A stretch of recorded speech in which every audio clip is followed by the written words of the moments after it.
Praise the Lord. ஆண்டவராய் இயேசு கிறிஸ்துவின் நாமத்தினாலே அன்பின் வாழ்த்துதல். கர்த்தருடைய பிள்ளைகளே, நம் ஆண்டவருடைய சமூகத்திலே எப்பவுமே மகிழ்ச்சியாக இருக்க கடவுள் இந்த நாள் வரையும் நம்மளுக்கு கிருபை கொடுத்திருக்கிறார். நாங்கள் நிற்பதும் நிர்மூலமாகாதிருக்கிறதும் அவருடைய சுத்த கிருபைகள் மட்டும்தான். அவருடைய கிருபையினாலே நானும் நீங்களும் இன்றைக்கு ஜீவிக்க நம்முடைய ஆண்டவர் உதவி செய்கிறவராயிருக்கிறார். அன்பான கடவுளுடைய பிள்ளையே, இந்த நாளிலும் நீங்கள் என்ன தேவைகள், என்ன போராட்டங்கள், என்ன பிரச்சனைகள், எந்த காரியத்தை வாஞ்சித்து கடவுளுடைய சமூகத்திலே காணப்படுறீங்களோ, கர்த்தர் உங்களுடைய ஜெபத்துக்கு பதில் கொடுக்கும்படியாய் அழகான ஒரு வார்த்தையோடு உங்களோடு இந்த காலையில் அவர் பேச போகிறார். என்ன எதிர்பார்ப்போடு வந்திருக்கிறீங்க? தேவ வசனத்தை தேடுறீங்களா? தேவன் உங்களோடு இடைப்படட்டும். 145வது சங்கீதம் 18வது வசனம் இப்படி சொல்லுகிறது: தம்மை நோக்கி கூப்பிடுகிற யாவருக்கும், உண்மையாய் தம்மை நோக்கி கூப்பிடுகிற யாவருக்கும் கர்த்தர் சமீபமாயிருக்கிறார். நம்முடைய ஆண்டவர் யாருக்கும் தூரமானவர் அல்ல. அவரை தேடுகிறவர்களுக்கு அவர் சமீபமாய் கடந்து சென்று விடுதலை கொடுத்து அற்புதத்தின் கர்த்தராய் தன்னை வெளிப்படுத்த அவர் வல்லமை உள்ளவராய் இருக்கிறார். அன்னாள் என்கிற பெண்ணை பாருங்க, அவருடைய வாழ்க்கையில் ஒரு பெரிய தேவை இருந்தது. என்ன தேவை? கணவனுடைய நேசம் இருந்தது, பாசம் இருந்தது, சொத்து சுகங்கள் எல்லாம் இருந்தது. ஆனால் அவளுக்கு ஒரு பிரச்சனை இருந்தது, குழந்தை பாக்கியம் இல்லை என்கிறதான அந்த தேவையை யாரும் செய்ய முடியாதபடி, யாரும் நிறைவேற்ற முடியாதபடி மிகவும் மன அங்கலாய்ப்போடு அந்த பெண்மணி காணப்பட்டார்கள். அவருடைய நாச்சியார் அவளை அற்பமாய் எண்ணினார்கள். அவளுடைய சக்களத்தி அங்கே அவளை மிகவும் வேதனைப்படுத்தினாள், அவள் மிகவும் துன்பப்படுத்தினாள். அன்னாள் ரொம்ப மனம் உடைந்து போய்விட்டாள். அந்த நேரத்தில் தன்னுடைய அவளுடைய புருஷன் அவளை ஆறுதல் படுத்துகிறார்.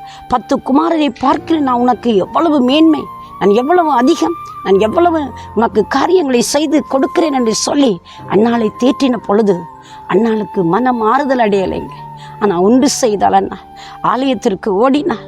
ஆலயத்திலே முன்றலில் நின்று அழ ஆரம்பித்திருப்பாள். அந்த ஆண்டவருடைய சமூகத்தை நோக்கி வாஞ்சித்து புலம்புகிறாள்.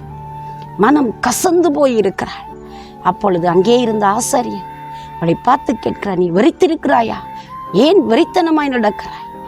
ஏன் குடித்திருக்கிறாய் என்று சொல்லி நினைக்கிற பொழுது அந்த பெண் சொல்லுகிறாள்: ஐயா, நான் மனக்கிலேசம் உள்ள ஸ்திரீ, நான் மனக்கிலேசம் உள்ளவள், என் மனம் ரொம்ப வேதனையினால் நொந்து போயிருக்கிறது என்று சொல்லி தன் பிரச்சனையை தெய்வத்திடத்தில் சொல்வதற்கு கூட நிம்மதியற்றவளாய் ரொம்ப துயரப்பட்டிருக்கிறாள்.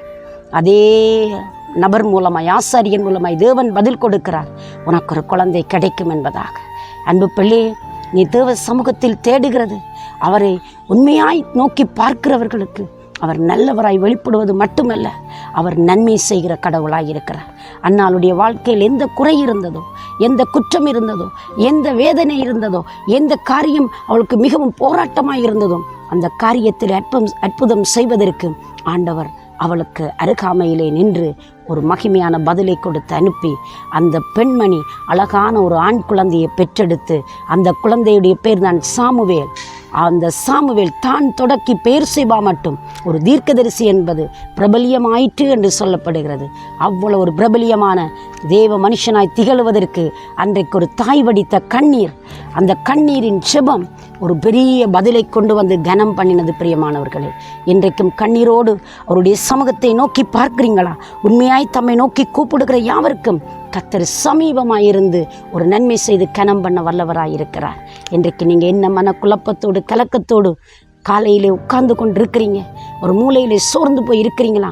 இந்த செய்தி உங்களை உற்சாகப்படுத்துகிறது. அன்னாளுக்கு அற்புதம் செய்த ஆண்டவர் உங்களுக்கு நன்மை செய்வார். உங்களுக்காக நான் மன்றாடட்டுமா? சர்வ வல்லமை உள்ள தேவனே, இயேசுவின் நாமத்தில் நம்மை நோக்கி பார்க்கிற பிள்ளைகள் ஆண்டவருமே நம்பி இருக்கிறபடினால் நீர் பூரண சமாதானத்தோடு காத்துக்கொள்ள வல்லவர் ஐயா. நீர் சமீபமாய் கடந்து சென்று அற்புதம் செய்கிற நல்ல தெய்வம் ஐயா. உங்களுடைய பிள்ளைகளுடைய நம்பிக்கை கெட்டு போகாமல், சிதைந்து போகாமல் தெய்வமே நீர் பிள்ளைகளை தாங்கி நடத்துங்க. இவர்களை ஆசீர்வதிங்க, ஒரு அற்புதம் செய்யுங்க. இயேசுவின் நாமத்தில் ஜெபிக்கிறேன் ஜீவனுள்ள நல்ல பிதாவே. ஆமேன், ஆமேன். தேவன் தாமே உங்களை நிறைவாய் ஆசீர்வதிப்பாராக. God bless you.